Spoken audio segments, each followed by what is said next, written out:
मुझे आप ये बताएं, बाबर आजम हो गए, मोहम्मद रिजवान हो गए, मोस्ट सीनियर कैंडिडेट हैं इस टीम के, जिन पे आप कहते हो जी आपका तंबू खड़ा हुआ है, हाँ। जिन पर आप बोलते हो कि इनके बंबुओं पे आपका तंबू खड़ा हुआ है। मुझे आप ये बताओ कि दोनों कब मैच जितवाएंगे? सही बात। फ्लैट विकेट है। ओ भाई, ये 250 रन पे बड़ा आसान हो जाता है टारगेट चेस करना। आपकी बैटिंग में वो दम और वो जान नहीं है कि आप 5.25, 350, 350 तक आप जाएं बआसानी। अगर अगली टीम 350, 300, 25, 30, 35, 40, 50 वट एवर 300 भी अगर डाल देगी तो आप बहुत ही स्ट्रगल करते कराते बहुत मुश्किल से वहां तक पहुंचेंगे 300 तक। तो 300 के बियॉन्ड जब ऊपर 30-35 रन लग जाते हैं तो कहानी तो खत्म हो जाती है। Babar Azam I think 10 run करके आउट हो गए। मैं अभी भी कह रहा हूं उसको नीचे लेके आ जाओ खुदा के लिए, उसकी फॉर्म नहीं है। नया बॉल उसने फेस करना है, तगड़े फास्ट बॉलर्स गेंद करेंगे और फ्रेश होते हैं फास्ट बॉलर उस वक्त उसकी जगह पे बॉल करेंगे। जैसे आपने हेनरी को देखा, हेनरी भी तो फास्ट बॉलर था ना उसकी तरफ, न्यूजीलैंड की तरफ उसने कितनी जबरदस्त बॉलिंग की है, मजा आ गया उसकी बॉलिंग देख के।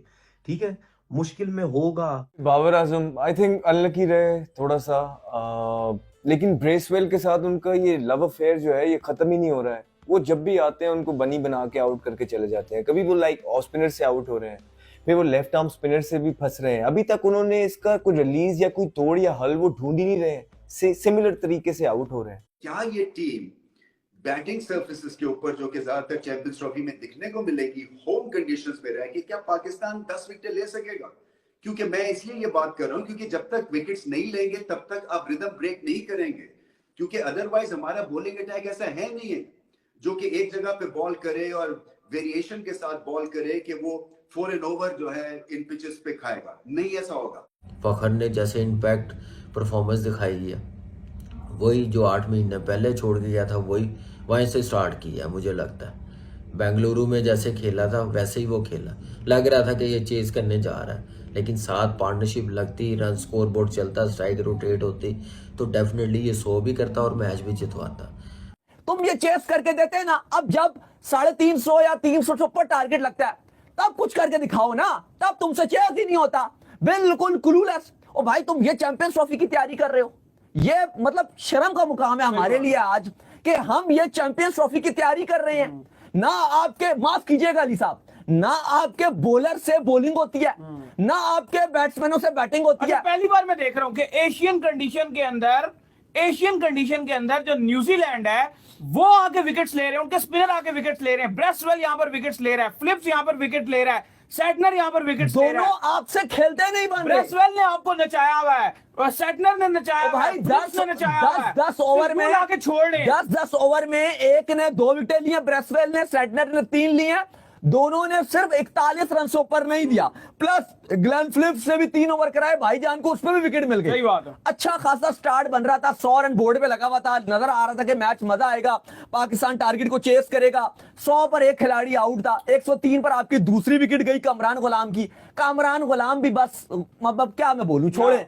उसके बाद तीसरा विकेट गया रिजू भाई का, रिजवान स्टेट खा गए, स्टेट किंग साहब आपके 10 पे गए, रिजवान साहब आपके टुक टुक टुक टुक टुक टुक, और उसके बाद टुक टुक के बाद टुक टुक खत्म।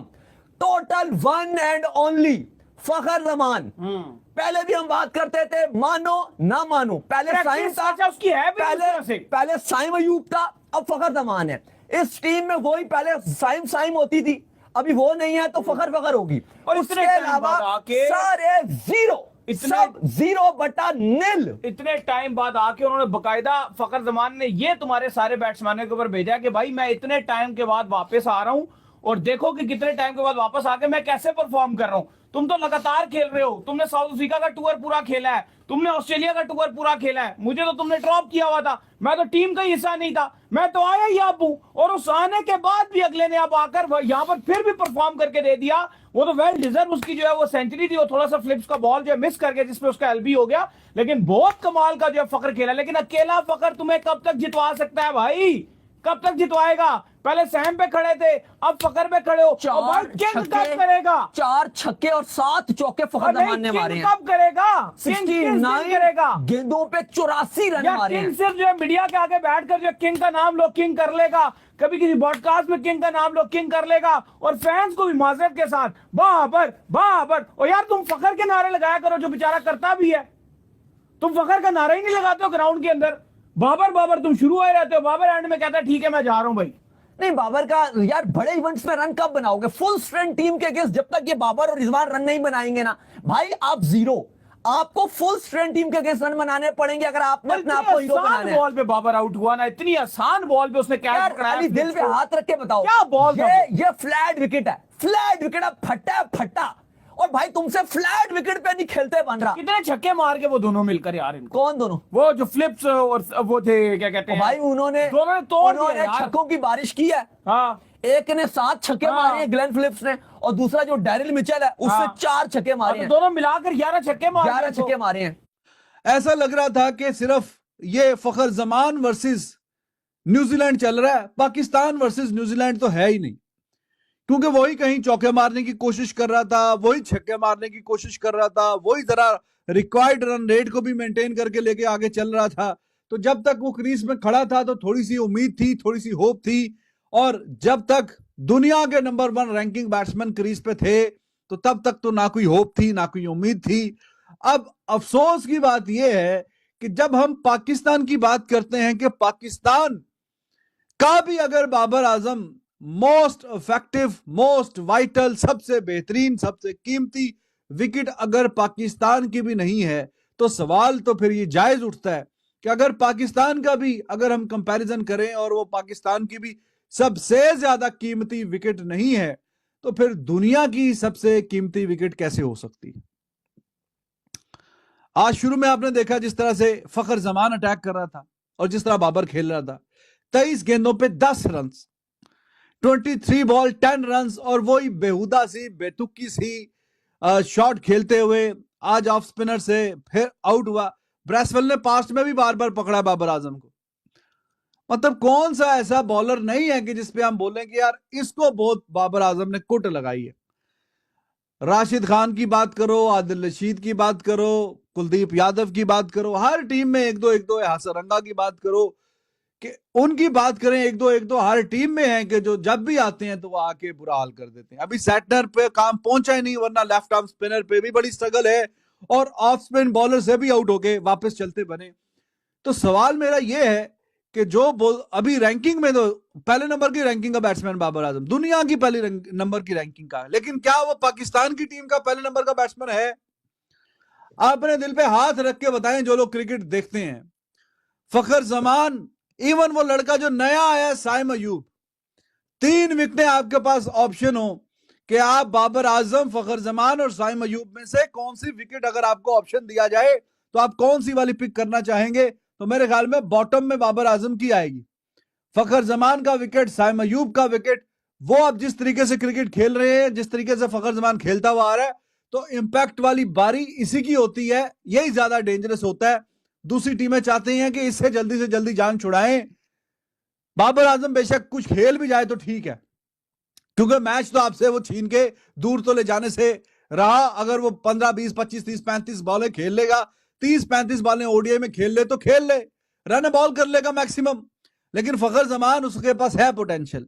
मतलब ये मुझे नहीं लगता वो प्री प्लान हो रहा है, इसकी क्रिकेट बर्बाद करने की कोशिश हो रही है, या बाबर आजम ने खुद एक्सेप्ट किया है। बाबर आजम को मैं बोल रहा हूं नहीं एक्सेप्ट करना चाहिए, तो अगर बाबर आजम को कौन मशवरे दे रहा है या वो क्यों एक्सेप्ट कर रहा है इस चीज को, मेरी समझ से बाहर है।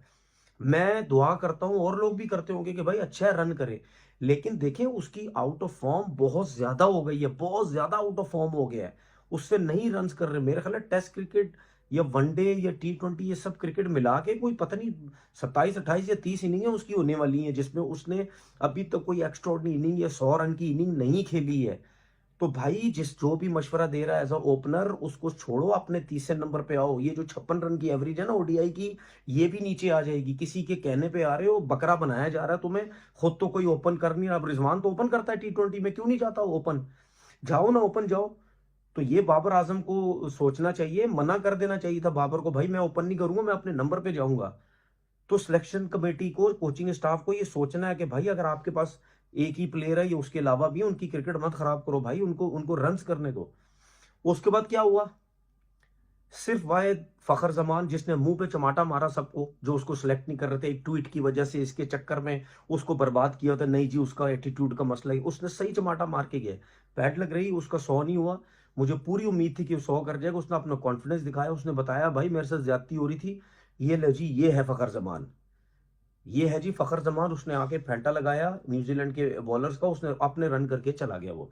उसके बाद क्या हुआ, किसी ने कुछ नहीं किया। बाबर भी आउट हो गया, कामरान गुलाम भी आउट हो गया, सलमान ने थोड़ी बहुत कोशिश की, लेकिन वो सलमान का काम नहीं है भाई 12-12 13-13 रन करने का, ये खुशदिल शाह का काम है। क्या हुआ, आउट होके चले गए। भाई आपको तो इसी काम के लिए रखा है ना, या आपको ठका लगाने के लिए रखा हुआ है?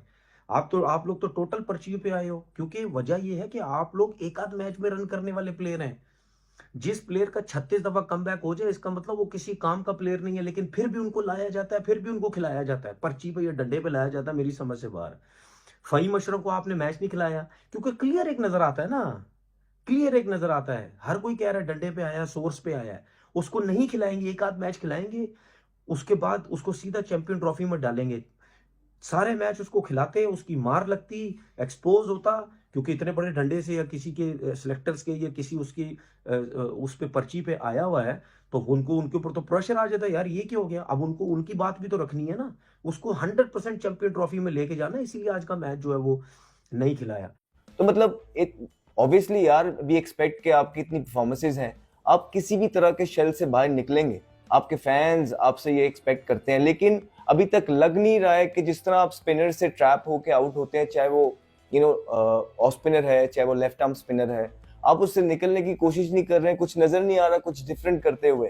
कहीं ना कहीं फखर जमान ने आज दिखाया कि कितना ट्रू विकेट था। जो उसने शॉट मारी है वो लगा है, दूर दूर से भी छिक्के लगे हैं, ठीक है, अपर कट्स लगे हैं, पुल शॉट्स लगे हैं। It was an amazing pitch.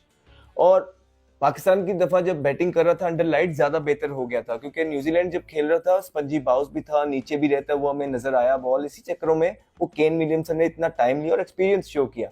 लेकिन जब पाकिस्तान खेल रहा था तो बॉल वाज स्किडिंग ऑन, और उनको खुद भी पता होगा लाइक उस तरह के वो जो बॉलर जो एक्सपीरियंस जो वो मुश्किल पैदा करते हैं एज अ बैटर आपके लिए, साउदी बोल्ट वो भी नहीं है, ठीक है, फर्गसन भी नहीं है।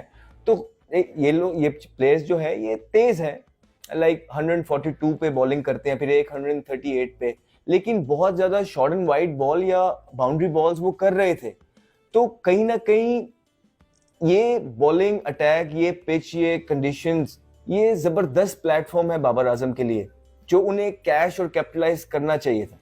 और कहीं ना कहीं एक शेल में नजर आ रहे हैं वो फखर जमान के साथ।